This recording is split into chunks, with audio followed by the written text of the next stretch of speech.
निधि को विकास से प्यार तो था, पर वो शादी करके उसके साथ गांव में नहीं बसना चाहती थी।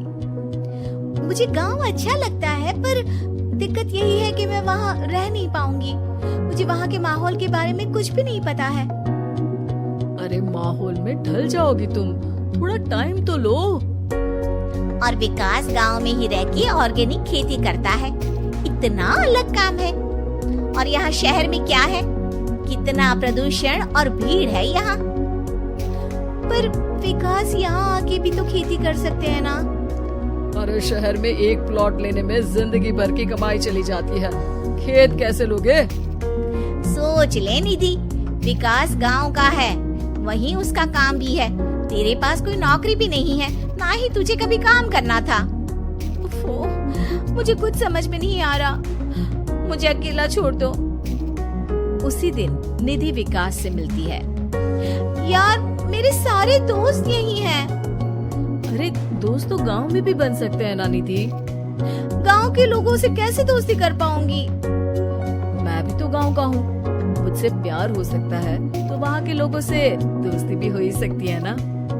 अरे यार कंफ्यूजन है बहुत। सोच लो निधि, शादी के मंडप पे छोड़ के मत जाना, वरना दोनों के परिवार की नाक कट जाएगी। अभी बोल दो, पत्रिका नहीं छपाते हैं। निधि के पास तो कोई चारा नहीं बचा। वो विकास से इतना प्यार करती है कि उसे छोड़ भी नहीं सकती। वो विकास के लिए गांव में शादी करके बसने को तैयार हो जाती है। जल्द ही दोनों की शादी हो जाती है। आई होप तुमको गांव में अच्छा लगेगा। मुझे पता है गांव में और शहर में अंतर क्या है, वहाँ के लोगों की सोच में अंतर है। मुझे पता है कि कैसा लगेगा मुझे। तुम ये बिना देखे किसी चीज के बारे में कुछ भी सोचने की आदत छोड़ दो ना। निधि ने उस वक्त तो कुछ भी नहीं कहा, पर वो सोचती है कि सबको इस बात का एहसास तो करवाना ही पड़ेगा कि वो सही है। उसके दिमाग में एक तरकीब आई। उसने सोचा कि गांव के लोगों के लिए वो ऐसा काम करेगी कि आगे से उसे कोई किसी काम का बोलेगा ही नहीं। शादी के एक दिन बाद निधि की सास ने फरमाइश की। निधि बेटा, अपने हाथ से कुछ खाने का बना दे। बिल्कुल सासू माँ, थोड़ा सा रुकिए, अभी बनाती हूँ। ये सही मौका था निधि के पास ये बताने का कि गांव के लोगों और उसके रहन सहन में कितना अंतर है। रोटी सब्जी दलिया भाजी खाने वालों के लिए पिज्जा बना देती हूँ, तब इनको समझ में आएगा। न खा पाएंगे, न कभी कुछ बनाने की बात कहेंगे। थोड़ी देर में निधि सास के लिए पिज्जा बनाकर ले आती है। ये लीजिए माँ जी, आपके लिए मैंने ये बनाया है। इसे हम शहर में पिज्जा कहते हैं, है ना बेटा? है? आपको कैसे पता कि इसे पिज्जा कहते हैं? अरे पिज्जा को पिज्जा नहीं बोलेंगे तो क्या फ्रेंच फ्राइज कहेंगे? गांव की सास से ये सारी बातें सुन के बहू चौंक जाती है, लेकिन सास एक और ऐसी बात कहती है कि बहू जिसकी उम्मीद ही नहीं कर रही होती है। बहू, इस पिज्जा के ऊपर ओरेगानो मिला दे और थोड़ा चिली फ्लेक्स, मजा आ जाएगा। माँ जी, गांव में रह के भी आपको ये सब कैसे पता है?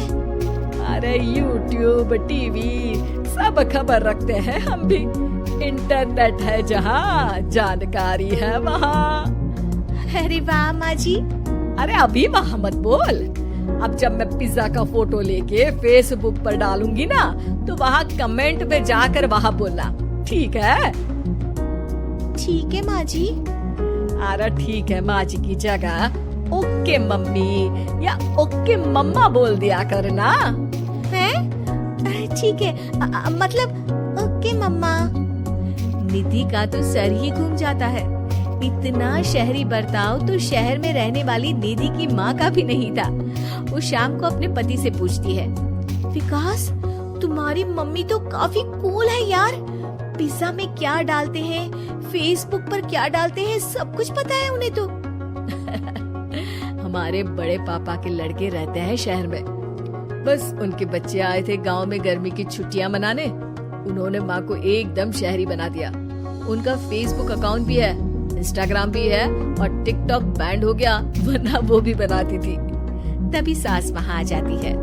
अरे निधि, मैं तुझे टैग नहीं कर पा रही हूँ, जरा मेरी फ्रेंड रिक्वेस्ट एक्सेप्ट तो कर दे। निधि की गांव को लेकर जो राय थी वो अपनी सासू माँ को देख के बिल्कुल बदल जाती है और अब निधि भी सोशल मीडिया पे अपनी सास के साथ लाइव आती है और कमेंट बाजी भी करती है ताकि सबको पता चले कि गांव में रह के भी उसका जीवन शहर जैसा ही है और उसके आसपास के लोगों के अंदाज भी एकदम शहरी है।